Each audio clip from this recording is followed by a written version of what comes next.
Уже совсем скоро, 15 октября, MMORPG New World с припиской Eternum в очередной раз попытается заинтересовать игроков.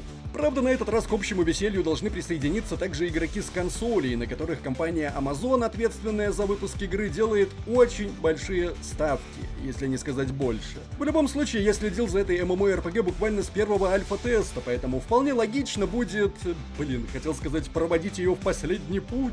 Но на самом деле я не желаю New World закрытия. Мне нравится и всегда нравилась эта игра. Мне не нравится команда разработчиков, которая довела некогда очень перспективную MMORPG до состояния, когда в нее фактически играют 3,5 человека. И я очень надеюсь, что за прошедшее время в составе этой команды произошли некоторые кадровые изменения, потому что иначе...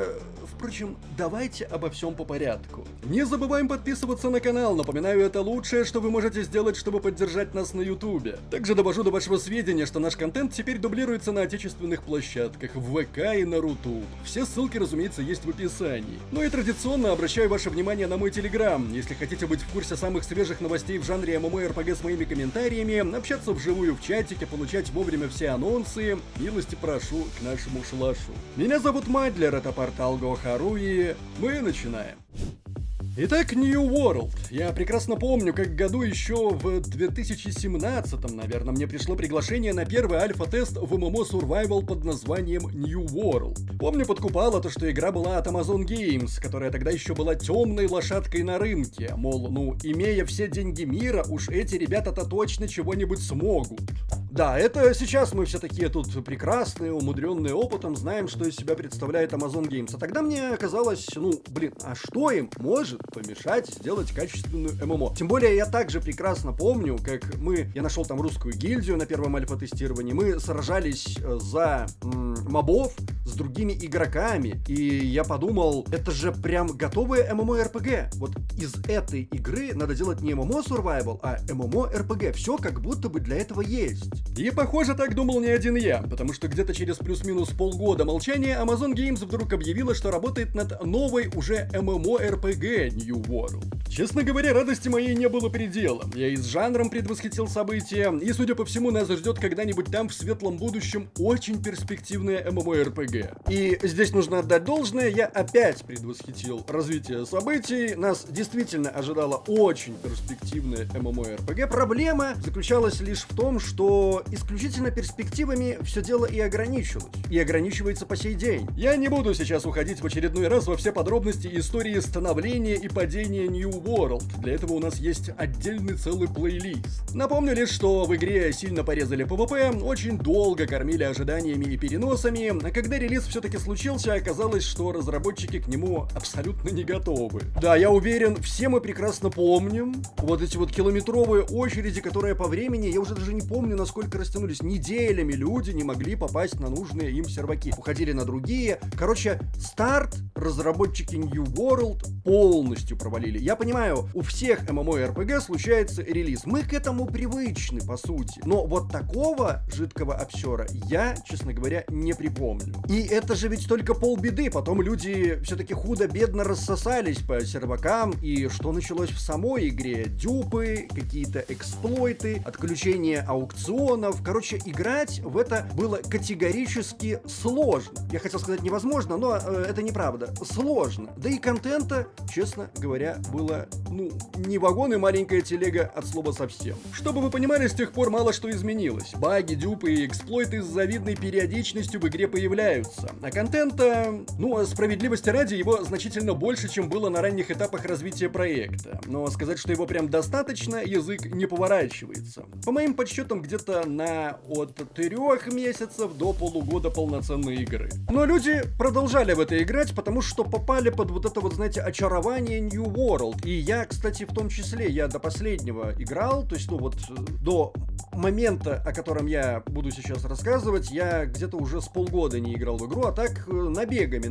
У меня наиграно где-то там, не знаю, может, с 1500 часов, что-то такое. Последней же соломинкой, которая переломила хребет этому верблюду, стало, в общем-то, изначально обещание разработчиков о том, что вы, мол, подождите, в июне мы вам как расскажем, как навалим там контента. И И они действительно в июне пришли 2024 года и уже как навалили, так навалили. Оказалось, что все вот эти вот ожидания были, ну, в принципе, всего лишь затравочкой перед еще более долгими ожиданиями, потому что вот контент в игре прям сразу не появится. Он появится только 15 октября. То есть вы изначально подождите до июня, пока мы вам сообщим о том, что нужно будет подождать еще до октября. Очень умно. Кроме того, как оказалось, контента непосредственно для ПК игроков не то чтобы уж очень много, мы об этом еще поговорим. Больше всего разработчики напирали на то, что их игра теперь выйдет на консолях. Вот посмотрите геймпадики, вот посмотрите, мы тут вид немножечко поменяли, мы тут сюжетчику переработали, и вообще, знаете ли, это все теперь будет называться ARPG. Да, ARPG New World Eternum. При том, что все элементы ММО в игре останутся. Просто, знаете ли, не хотим отпугивать консольную аудиторию, которая гораздо охотнее станет покупать ARPG. Ну, по мнению разработчиков. Потому что на самом деле, забегая вперед, на прошедшем относительно недавно тесте, никакого особого ажиотажа у консольщиков игра не вызвала. Что уж тут говорить про игроков с ПК, которым без преувеличения просто плюнули в лицо. Даже самые преданные фанаты на тот момент стали уходить из проекта. Ну и мы можем даже немножечко понаблюдать, так сказать, за этой статистикой. То есть вот сентябрь 2021 года, 758 тысяч, в октябре наступил пик,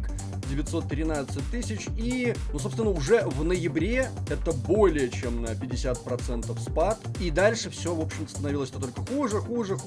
Здесь, это я так понимаю, они выкатили обновление, вот это вот Angry Earth, если мне не изменяет память, опять больше, чем в 2 раза спад, и, собственно, меньше в мае 2024 года, вот, собственно, тогда это все, я так полагаю, и случилось, 9 тысяч, 8, 6, 5, ну и тут сейчас вот опять вот 8, но потому что игра начала обратно крутиться, скажем так, в инфополе, но это особо ничего не отменяет, потому что 24-часовой пик 6200, и в общей сложности вот на момент записи в игру играет 3312 человек. При пиковом онлайне, я напомню, в 913 тысяч человек единовременно. Ошеломительный успех мог бы быть. Итак, чего же такого нового будет ждать игроков с разных платформ в New World Eternum, когда они 15 октября вдруг решат вернуться в игру? Как я и говорил, чего-то по-настоящему интересного, что могло бы надолго заставить игроков задержаться в этой MMORPG, не очень много. Для начала новые, более кинематографичные вступления, улучшение процесса обучения новых игроков, оптимизация квестов с 1 по 65 уровни, а также внутриигровые видеоролики и предварительно отрендеренные сцены. И тут, справедливости ради, надо сказать, что ролики действительно кинематографичные. Все это действительно смотрится очень и очень хорошо. Видно, что игру подтянули и в графическом плане. Там DirectX 12 на ПК вроде как, если мне не изменяет память, начнет работать. В общем, ну, действительно качественно проделанная работа по всем параметрам. Но вопрос, а вот на кого это рассчитано? Это рассчитано на тех игроков, которые уже играли в New World? Или это рассчитано на новую консольную аудиторию? И, ну, понятно, вопрос чисто риторический, ответа он не требует, потому что очевидно. Идем далее. Архетипы персонажей. Да, теперь можно будет прямо со старта определиться с тем, каким архетипом вы будете отыгрывать. Опять же, с учетом того, что в этой игре мы будем менять комплекты оружия как перчатки, это не то чтобы что-то уж очень важное. Правда, там можно будет, в зависимости от выбранного архетипа, подлутать еще и каких-то мирных пассивок. Ну, окей, короче, посмотрим. Первый рейд на 10 игроков. Называться он будет Hive of Gargons, и здесь группе из 10 приключенцев предстоит сразиться с растущей угрозой в лице Гаргоны. Amazon утверждает, что нас ждет серия головоломок и эпических битв с боссами. Разумеется, с достойными наградами, для чего в игре даже повысят гирскор до 725-го. Рейд будет разбит на главы, каждая глава будет содержать участок с врагами, головоломку и последовательность действий. Ну а затем уже финального босса. Ну, вы меня знаете, да, я небольшой поклонник всей вот этой PvE-движухи, я не против, отнюдь. Может быть, я и туда тоже схожу, то есть я не открещиваюсь от PvE полностью, но немножечко не мое, скажем. Но, тем не менее, я, конечно, понимаю, что в New World давненько напрашивался вот прям такой полноценный, хорошечный рейд. Ну и вроде как, по заверениям Amazon Games, этот самый рейд мы сможем уже пощупать 15 октября. А вот что меня действительно может заинтересовать, так это новая PvP-зона. Называться она будет Cursed Mists. Это постоянно доступная зона, так сказать, беззакония, где каждый сам за себя и где жажда сокровищ Ла Эсперанцы встречается с проклятием жажды золота. Насколько я понял, задача получить проклятые дублоны и затем попробовать свалить валить с добычей. При этом, дабы не допустить сговора и избежать массовых убийств союзных игроков, Amazon обещает сделать все возможное. Новая зона — это один из способов получить снаряжение уровня 700+, и команда говорит, что она может стать лучшим вариантом для соло-игроков. За риск, конечно, также можно будет получить именные предметы и даже артефакты. Ну а вообще это типа эксперимент такой, мол, посмотрим, как игроки будут здесь взаимодействовать, а там видно будет. И, как несложно догадаться, это основополагающая причина, по которой я решил обратить свой светлый взор на New World уже Eternum в очередной раз. Хотя нет, в New World Eternum я же еще не играл, понимаете, это совершенно новая MMORPG, не стоит об этом забывать. Короче, есть и еще, конечно же, причины, но в любом случае это основополагающая. И да, мне действительно будет интересно посмотреть, как они реализовали эту PvP-лог. Жду не дождусь. Далее из нового контента нас ждут одиночные испытания в эндгейме. Насколько мне не изменяет память, это соло-фарм-босс, увеличение гирскора, о котором я упомянул ранее, маунт-медведь, кроссплатформенный мультиплеер, не путать с кроссплатформенной прогрессией. Прогресс для каждой платформы свой. И, о боже мой, плавание. Да, наконец-таки дождались самого главного нововведения. До этого какой-то промежуток времени достаточно продолжительный мы ждали маунтов, нам их дали, причем не бесплатно, за них пришлось доплатить. И тут абсолютно бесплатно нам дают плавание. Вы знаете, это своего рода некоторый прогресс, что ли, для Amazon Games.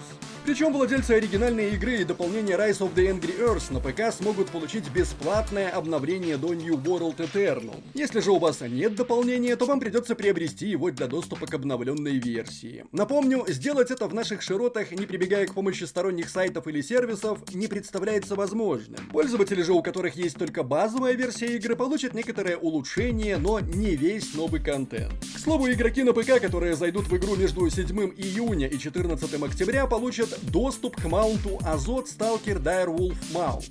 Ну, мало ли, может быть, вам это важно. Помимо этого, игроки не потеряют своих персонажей и прогресс с выходом обновления. Правда, играть этими персонажами можно будет только на серверах так называемого наследия, а все новые серверы, по сути, Fresh Start серверы, получат статус стандарт. Перенести персонажа с наследия на стандарт не получится, а вот наоборот, сколько душе угодно. На новых серверах будет действовать привязка по платформе, то есть если вы создадите героя на Xbox Series, например, то не сможете продолжить играть им на ПК или на PS5, но при этом сохранится кросс-серверный режим игры. Однако для обладателей консольных версий игры будут созданы домашние серверы PlayStation, Xbox Series Only, а вот для ПК таких серверов не будет. Да, равноправие в чистом виде. Ну и, наконец, главное, вообще стоит оно того, не стоит. Я сразу хочу сказать, что если вы до этого не покупали New World с Rise of the Angry Earth, то не стоит. Определенно не стоит. Но вот нам, игрокам, которые уже, скажем так, вкусили прелести New World, и здесь без сарказма, у этой игры есть свой определенный шарм, который подкупает. Мне с тех самых времен, как я поиграл в первую альфу, очень понравился сеттинг этой игры, ее атмосфера меня туда затягивает. То есть я воспринимаю вот свое возвращение сейчас в New World, не знаю на какой срок, как, знаете, этакую ностальгию. Уж свой кусочек фана я из этого точно урву. Ну и вот таким игрокам, как я, которым такое возвращение не будет стоить ровным счетом ничего, мне кажется, стоило бы пойти и посмотреть, чего они там наваяли. Да, кому-то, возможно, будет интересен вот этот рейд, кому-то, может быть, интересно будет пощупать прокачку с нуля на фреш-старте, кому-то, как мне, будет интересно побегать на фри PvP локи. Короче, будет чем заняться. Как это обычно с New World и бывает. Какой-то промежуточек времени в ней действительно интересно находиться. Я уверен, на этот раз будет точно так же. Ну а потом, если разработчики только не заготовили чего-то сногсшибательного в рукаве, а дорожную карту обещали подвести попозже, к сожалению, как мне кажется, New World Eternum ждет точно такое же забвение, как и до этого оригинальный New World. Мне хочется верить в лучшее будущее для этой MMORPG, но у разработчиков, походу, там какой-то свой план, в который явно не входит популяризация New World, и они, что самое неприятное, этого плана придерживаются. Не забываем, как всегда, традиционно поставить лайк или дизлайк этому видео, поделиться им с друзьями, оставлять свои комментарии, прожать колокол, чтобы быть в курсе выхода нового контента, и подписаться на нас везде, если еще не подписаны. С вами был Мадлер, это портал Go.ru. Еще услышимся.